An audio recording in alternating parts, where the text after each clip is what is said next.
howlkan inaga dambeeyay waxaa lagu soo gabagabeeyay qorituur loo qorituurayay lajanada degmada Balcad iyo sidoo kale seerisida degmada Balcad kaas oo la rajeynayo in uu ka qabsoomo degmada Balcad dhabaan maalinta Brito ay ciyaari doonaan seerisida degmada Balcad oo si toos ah loo bilaabi doono tartanka seerisida degmada Balcad ayaa lagu soo biiriyay tartamada laga qaban jiray degmada Balcad maadaama horey looga qaban jiray kaliya seereeda iyo seerebida sanadkan waxaa lagu soo biiriyay oo la rajeynayo in la ciyaaro seerisida maanta ayaa loo qorituuray seerisida degmada Balcad waxaa sidoo kale lagu soo biiriyay tartamadii laga qaban jiray degmada Balcad tartanka lajanada kaas oo la rajeynayo asigana in la isku dul ciyaaro labada tartanba ramadaanka ayaa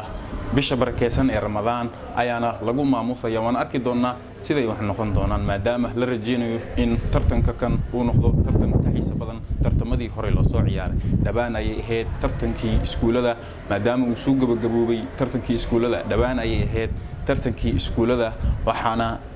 soo gabagaboobay tartanka asigoona si xiiso badan loo ciyaaray balse waan arki doonaa seerisida degmada Balcad iyo sidoo kale lajanada degmada Balcad wixii markaasi ay soo bandhigaan waxaa halkan ka hadlay qaar kamid ah lajanadii ka soo qayb galay halkan qorituurka loogu sameeyay sidoo kale ciyaartoydii seerisida qaar kamid ah ciyaartoyda seerisida kuwaas oo ayagana ka hadlay ujeedkooda iyo sidoo kale tilaawada muhiimka